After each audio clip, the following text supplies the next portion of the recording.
আমরা কিন্তু মেরিটকে ভয় পাই, ট্যালেন্টকে ভয় পাই। আমাদের রাজনীতিতে রাজনৈতিক দলের ভিতরে যে স্বৈরাচারী মনোভাব, এই জন্যে যে আমি অধম বলিয়া তুমি কি উত্তম হইতে পারো না। তা আপনি যে অধম ছিলেন সেটা আগে স্বীকার করেন, পরে আমাকে উত্তম হইতে বলেন, আমাকে সময় দেন উত্তম হইতে। আমি অধম বলিয়া তুমি কি উত্তম হইতে পারো, এইগুলোর কিন্তু একটা ন্যাচারাল একটা কনসিকুয়েন্সিয়াল একটা ফল আউট আছে। আমরা তাই ফেস করছি। আমরা যখন স্বাধীন হয় 72-তে, আমরা তখন আমি তখন ইন্টারমিডিয়েট পাস করেছি। তখন শুনি অপার সম্ভাবনার দেশ বাংলাদেশ, অনেক এক্সপেকটেশন, এটাকে বলে গ্রেট এক্সপেকটেশনস। তখনও মানুষ হতাশ হয়েছে, বুঝে নাই কী জন্যে আমরা যুদ্ধ করলাম, অনেকে বুঝে নাই। যাক, কিছুদিন পরে এটা দেখলাম আমাদের রাজনীতির যে চাকা ঘুরতে লাগলো, দেখি অপার সম্ভাবনা হয়ে গেল সব সম্ভবের দেশ বাংলাদেশ। এটা ডেঞ্জারাস। সব সম্ভবের দেশ হলে এখন মবের দেশ। হ্যাঁ, এখন না, ওই জন্যই সব সম্ভব বলে মব, গভর্নমেন্টের সঙ্গে প্যারালাল মব। আর এই সরকারে আপনি একটা প্রশ্ন করেছিলেন যে আপনি কোনটা মনে করেন, সরকার কি অথর্ব না অযোগ্য?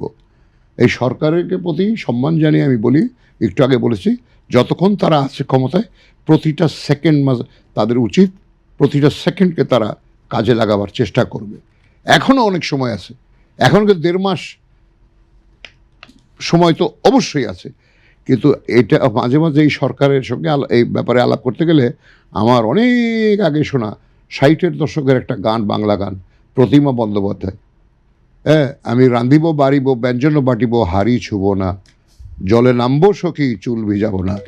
এই অ্যাটিচিউডে এই সরকার ঐক্যমত করে আর ইস্যুগুলোকে, প্রায়োরিটিগুলোকে সব করে গভর্নেন্স তো দূরের কথা, টোটাল মিস গভর্নেন্স হয়েছে দেশে, যার ফল দেখতেছেন এখন। হাদির হত্যা না, শুধু হাদিকে অ্যাসাসিনেট করাটা, এটা একটা। আমরা জাস্টিসটা কি পেলাম? পদ্মা সেতু, মেট্রো রেল এবং এলিভেটেড এক্সপ্রেসওয়ে নির্মাণের গর্বিত অংশীদার বসুন্ধরা সিমেন্ট।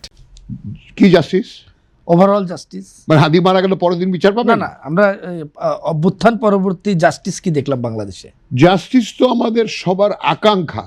তো এইটা করার জন্য তো আপনাকে কাঠামো তৈরি করতে হবে, শুধরাতে হবে অনেক আইন, অনেক রাষ্ট্রীয় প্রশাসনিক ব্যবস্থা নিতে হবে, এগুলোকে শুধরাতে হবে, সংস্কার করতে হবে। তো সেইগুলো তো একটা রাজনৈতিক দৃষ্টিভঙ্গি থেকে করতে হবে। এখানে ওই একাডেমিক বিদেশি ইউনিভার্সিটির স্কলার দিয়ে এটা হবে না। আজকে বললেই আপনি ঢাকা ইউনিভার্সিটি থেকে ধরেন, কথার কথা, আমাদের যেটা একটা ধরে নিই আমরা সর্বোচ্চ বিদ্যাপীঠ, ঢাকা ইউনিভার্সিটির অর্থনীতির হেড অফ দ্য ডিপার্টমেন্টকে নিয়ে গিয়ে আপনি ফাইন্যান্স মিনিস্টার বানিয়ে দিলে সব ঠিক করে ফেলবে? ভুল ধারণা, এটা ভুল ধারণা। যাদের এই দিকে এক্সপিরিয়েন্স, এক্সপার্টিস, আমরা কিন্তু মেরিটকে ভয় পাই, ট্যালেন্টকে ভয় পাই। আমাদের রাজনীতিতে রাজনৈতিক দলের ভিতরে যে স্বৈরাচারী মনোভাব, এই জন্যে আমাদের যে আমরা বলি কথায় কথায় পরিবারতন্ত্র বিকল্প দেন না আপনারা। এরশাদ সাহেবেরও তো পরিবারতন্ত্র, খালি জিয়া রহমান দেখেন কেন?